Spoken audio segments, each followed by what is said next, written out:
বিসমিল্লাহিররহমানিররহিম। শিক্ষার্থীরা, আজকে আমরা আলোচনা করব তোমাদের নবম দশম শ্রেণীর পাঠ্য বইয়ের 140 নম্বর পৃষ্ঠা নবম অধ্যায় 5 নম্বর সৃজনশীল।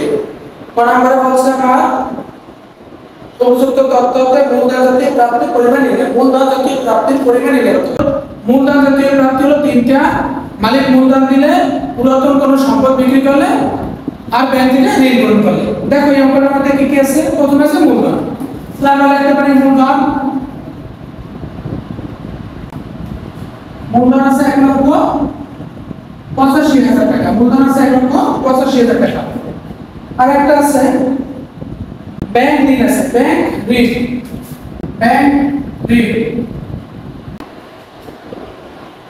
ঋণ আছে 1 লক্ষ টাকা।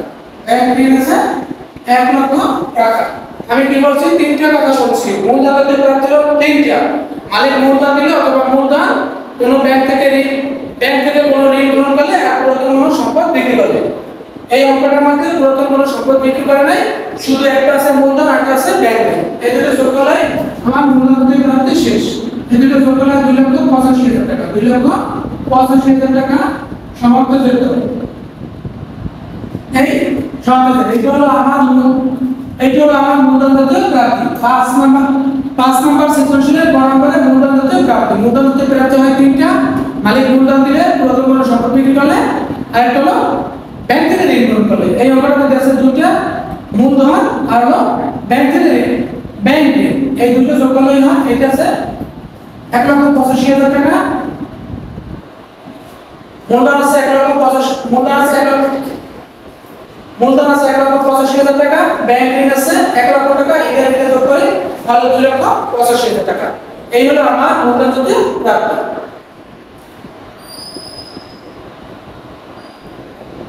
নম্বরে সিনতে আকার করেছে সমাপনী সম্পদ ও সমাপনী দায়ের পরিমাণ নির্ণয় করতে হচ্ছে।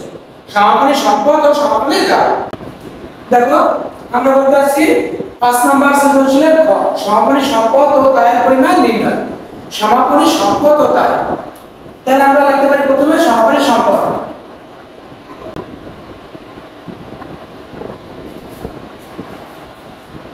দেখো সমাপনী সম্পদের মধ্যে আছে অনুত্তীর্ণ বীমা। অনুত্তীর্ণ মানে অগ্রিম আছে, অনুত্তীর্ণ বীমা।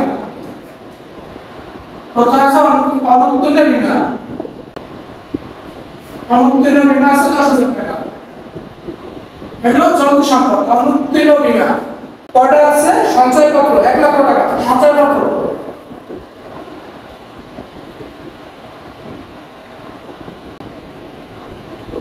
সঞ্চয়পত্র আছে 1 লক্ষ টাকা। অনুত্তীর্ণ বীমা 10,000 টাকা। সঞ্চয়পত্র আছে 1 লক্ষ টাকা। তার আছে অনাদায়ী কমিশন। অনাদায়ী কমিশন আছে 30,000 টাকা। অনাদায়ী কমিশন এগুলো সম্পদ, চলতি সম্পদ। অনাদায়ী কমিশন 10,000 টাকা। অনাদায়ী কমিশন 30,000 টাকা।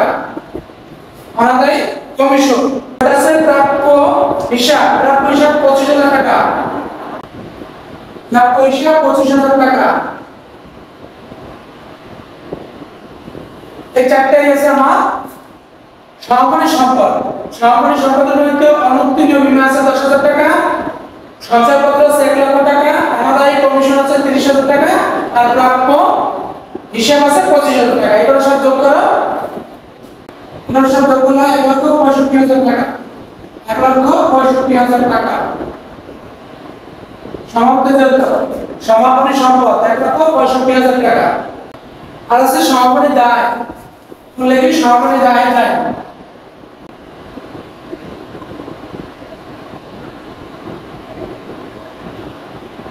সমাপনী দায় লিখে দিলাম। সমাপনী দায়ের মধ্যে আছে বকেয়া ভাড়া। বকেয়া ভাড়া, অনুপার্জিত আয়, এগুলো হলো বকেয়া ভাড়া। খরচ যদি বকেয়া থেকে চলতি দায় হয়, বকেয়া ভাড়া। বকেয়া ভাড়া আছে 12,000 টাকা। বকেয়া ভাড়া, খরচ বকেয়া থেকে চলতি দায়। সমাপনী দায় বলছে আমার চলতি আর স্থায়ী দীর্ঘমেয়াদী মিলে গেল মোট দায়। তার কাছে অনুপার্জিত আয়। অনুপার্জিত মানে আমি সেবা দেওয়ার আগে আমার টাকা অগ্রিম পেয়েছি, ওগুলো বলে অনুপার্জিত আয়। অনুপার্জিত আয় যদি অগ্রিম পায় চলতি দায়। অনুপার্জিত আয় অনুপার্জিত আয় আছে 2800 টাকা। অনুপার্জিত আয় এটা হলো চলতি দায়। তারপর আছে ব্যাংক ঋণ আর প্রদায় বিজ্ঞাপন। ব্যাংক ঋণ আছে হলো 1 লক্ষ টাকা। ব্যাংক ঋণ 1 লক্ষ টাকা। আর আছে প্রদায় বিজ্ঞাপন। প্রদায় বিজ্ঞাপন আছে 12000 টাকা। এই চারটা হলো দায়। এর সব যোগ করো।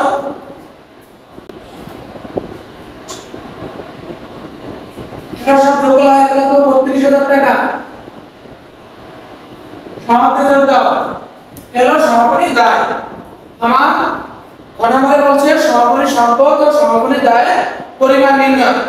দেখো সমাপনী সম্পদের মধ্যে আছে অনুত্তীর্ণ বীমা। অনুত্তীর্ণ বীমা মানে খরচ অগ্রিম রয়েছে। উত্তীর্ণ হয় না মানে খরচ হয় না।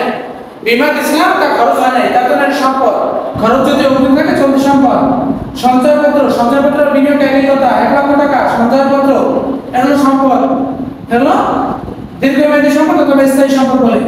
অনাদায়ী কমিশন মানে আয় বকেয়া আছে। আয় যদি বকেয়া থাকে চলতি সম্পদ। অনাদায়ী কমিশন আছে 30,000 টাকা।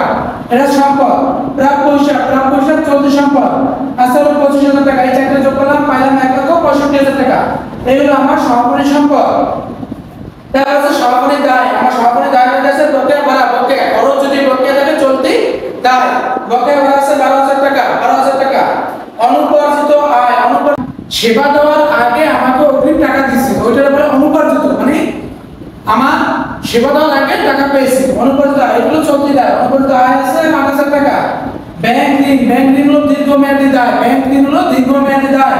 1 লক্ষ টাকা।